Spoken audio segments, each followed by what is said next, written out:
Welcome back to the Boyd's Nest Kitchen, my little chefs. And today I'm going to be showing you one of the most popular recipes that we teach in class, which is macaroni and cheese. So to cook pasta, there's a few steps you need to be aware of. Number one, use a big enough pot. Number two, use plenty of water. Number three, make sure your water is at a rapid boil before you add your pasta. Another step is to stir occasionally so that the pasta doesn't all stick together. And also, feel free to salt your water beforehand to help flavor the actual pasta. It's just an option, you don't have to, but it's just one of those steps you can do. So once your water is at rapid boil, I have 3 cups of dry, uncooked pasta noodles. I don't have macaroni shapes, so I just found something in the pantry, rigatoni. You can use whatever you have. Pasta's pasta, they just have different shapes, and the reason they're shaped differently is to help carry the sauces. So you can really use whatever you got on hand. My water is at a boil. Add your pasta, 3 cups, I said. Give it a stir, okay? A lot of those carbohydrates are sticky right now, and they're gonna wanna clump together. Now, how do you know how long to set your timer for when cooking pasta? Easy shortcut, read the side of the box. This one says once it boils, 13 to 15 minutes.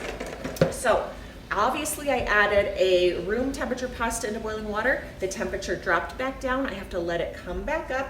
Once I see it's at a rapid boil again, I am going to set my timer for 13 minutes, stirring occasionally throughout the process. Do not cover it with a lid. And I'll meet you back here in 13 minutes. Spend almost 13 minutes. I have maintained a constant boil, stirred occasionally, and before you drain this into a colander in the sink, you do want to remove one of your noodles to test to see if it is al dente. And basically what that means is tender enough to drain. And we do not ever want to throw our pasta against the wall to make sure that it sticks, because that is just not very sanitary. So instead what you can do is break your pasta in half, and if you can see a little white dot or line through your pasta, that is still raw. You'll want to cook it for a couple more minutes. I looked at mine and it looks good, so I'm going to go ahead and drain it and not rinse it, and I'll explain that in just a moment. All right, so this is my drained pasta. I did not rinse it because I don't want to wash off all of that sticky starch, because if I do, then all of the sauce will just slide right off, and then what's the point? It'll be like a slip and slide in the bowl. So I've drained it, and I'm gonna just set it aside in a separate bowl. I'm gonna use my same pot that I boiled my noodles in to actually make my sauce. So I'm going to start with 2 tablespoons of butter. And what we're doing is we're making something called a roux. And it's spelled R-O-U-X, it's not roux like in Winnie the Pooh. So what I have is 2 tablespoons of butter that I'm gonna melt down in here. And what this is it's the base of my initial white sauce for my, my pasta.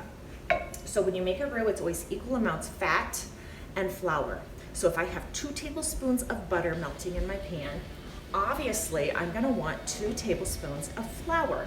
And keep in mind, tablespoons are the big one, not the small one. So equal amounts fat and flour first. Okay, so my butter is melted. Now I'm gonna use my wooden spoon and I'm gonna stir this flour in, and what this is going to do is make a paste. If you did the biscuits and gravy recipe, you'll note that it is very similar, well, exactly the same basically, to making the white sauce for biscuits and gravy. Okay, so now that that's all smooth and worked together and cooked for about a minute, I'm gonna add 1 cup of milk. And I'm gonna slowly stir this in and whisk as I do it to prevent lumps from forming. So just a little bit at first. Okay, that's blended in. Now I can go ahead and start pouring in the rest. Keep it stirred. And I have this over medium-high heat.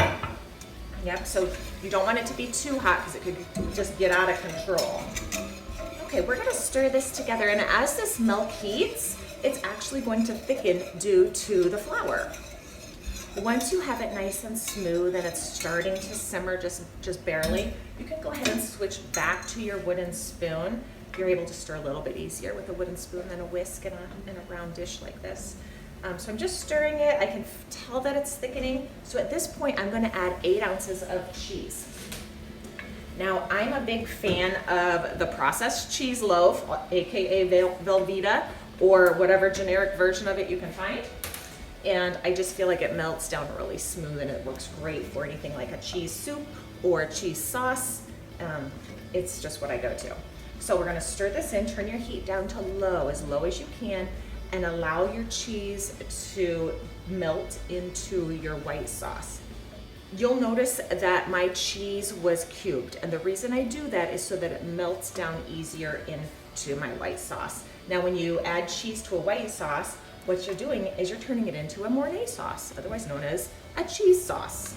Now, one thing I like to tell my students is to stir this in a figure 8 pattern. What it does is it prevents the circle motion where you could get splashing over the sides. Stirring in a figure 8 allows the entire mixture to be stirred while keeping it under control and without making a lot of waves. Okay, my cheese appears to be dissolved into my white sauce. So what I'm gonna do now is I'm going to add my cooked noodles and stir this in until they're coated. Now I have a noodle with a hole in it, macaroni would have a hole in it. What you want is for all this gooey, yummy cheese sauce to kind of swim into those holes so that with every bite you get a good taste and texture of that cheese. Okay, once that's coated, you're gonna remove from the heat, let it set a few minutes and get ready to serve.